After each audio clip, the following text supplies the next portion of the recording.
Again, I'm trying to, namespace prefixes are just things that you can precede file paths with to sort of change what they're pointing to.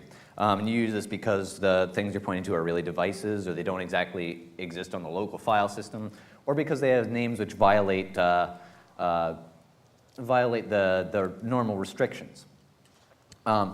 Interesting thing about this, you can violate a lot of the restrictions that you would normally encounter when trying to create or work with files in general on a Windows system. You can exceed max path, so you can give a path that is longer than 260 characters. And how many people have seen code that uses max path as the size for a fixed size buffer? Anybody? Yeah, well, it's out there a lot. So take that as you will. Some restricted characters can be used, so maybe you can slip some meta characters in there that normally wouldn't be in file names. So again, people writing filters are... So, and you can also, and this is a fun, this is really fun, you can use reserved base names. So you can create files named things like con and null and prn and all these things that normally refer to devices. But you have to precede it with double whack, question mark whack, and it has to be an absolute path. So next we have UNC paths, and the short version I'm sure you guys have all seen. It's just referring to SMB shares. Nothing terribly special, but we can actually add the minimal parsing prefix at the end of that, and we can use it in the same way, but with SMB files on SMB shares. Also, I want to talk about the NT device namespace prefix, but talking about it and describing what it is and why it's there, how it works, is probably would take about as long as this presentation has to go. So I'm not going to do that. But suffice it to say, you can access a whole bunch of files, pretty much any file on your Windows system, using this namespace. Whether or not you actually have access to it and can work with it is a different story. But one interesting thing I wanted to point out, take a look at that second one. That points to the first hard disk volume, the second starting from 0. The second hard disk volume on the computer.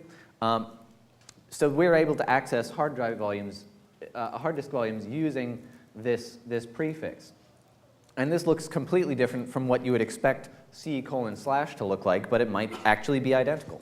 Funny thing is, you don't need a drive letter mapped to this volume in order to actually access it. So let's say you're running a machine with a recovery partition on it that doesn't have a drive letter access. You can look at all the files and play around with that using this prefix. So that's pretty neat.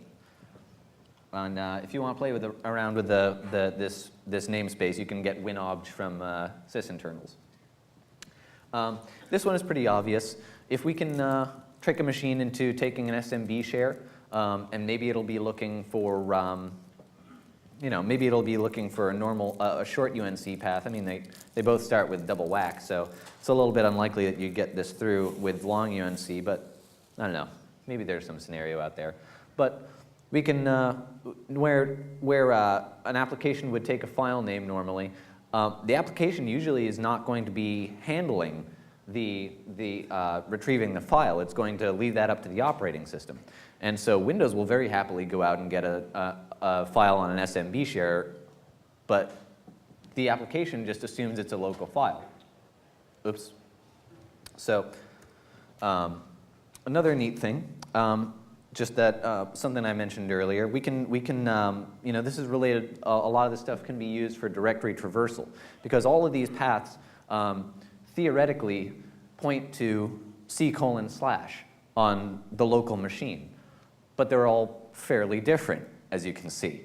I mean, again, they all start with double whack, but you have some options here. Like I mentioned before, we have the ability to exceed the max path restrictions, so we can do some buffer overflows there. That's pretty short.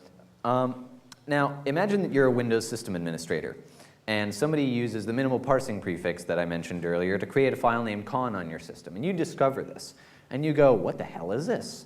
So you try to open it, and it doesn't work. Why? Because the applications are not trying to access it using the minimal parsing prefix. They're just opening up the file name, which results in opening up the console. which most of the time will either not work or cause the application to hang or something of that variety. But even Windows Explorer can't work with it. If you try to delete it using Windows Explorer, if you try to kill it the console, nothing happens. So you'll probably end up crying and pretending that one of your applications or the operating system itself put it there, and you just probably shouldn't touch it and leave it alone. So imagine using that in conjunction with rootkits, and it gets a lot scarier. And now comes the fun part, a demonstration with Nginx and PHP on a Windows system. The quality on this looks a little bit crappy, and I apologize about that. But in our setup here, we have Nginx version 0.7.63, PHP 5.3.0, running in fast CGI mode on port 9000. And in the php.ini file, we have both allow URL fopen and allow URL include turned off. So we should not be able to remotely include any files. Should not be able to.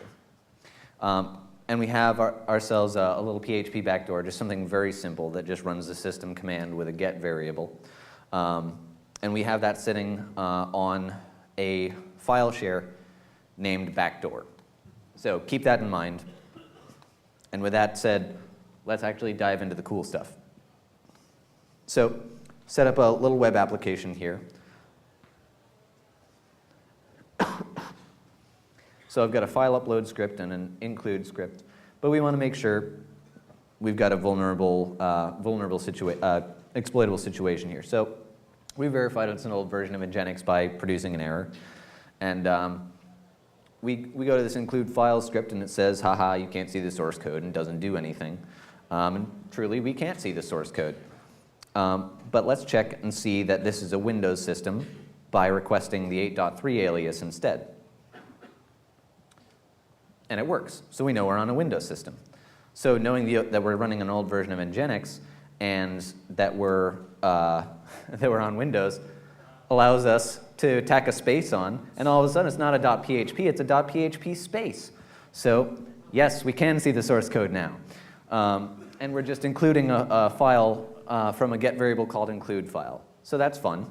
So normally what we would do in this situation is to try to include some sort of PHP script from a website that we control, like maybe on attacker.com or whatever. And in this scenario, we get a warning, and PHP says, no, I don't want to let you do that. So we decide, well, let's try it a different way. Let's give it a UNC path.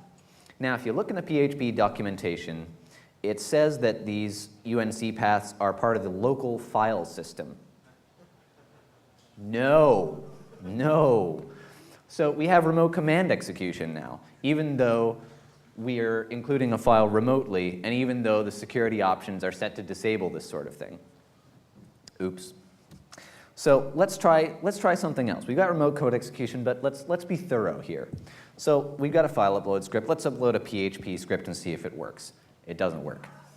So we're disallowed. We can't upload anything with a .php extension. Bummer. Let's look at the source and see if we can get around this anyway. So looks like we're blacklisting. Anything with an extension of PHP, it just dies and says we're not very nice people, which maybe we're not. Who knows? But we can see our upload directory right about here. So somebody named this expecting that nobody would ever find it. Super secret directory. So not so secret anymore. So we'll take a look at it. Dang, it's forbidden. Wait. Whoopla! So now with our 8.3 alias, we've broken string-based comparison again, and we can see that this guy has accidentally the whole thing. So now that we know where the files are going to be, let's try something a little different. Let's try uploading a phpwned file. So we upload it. Yeah, it's fine. So let's check to make sure that it really has been uploaded. Sure enough, it has.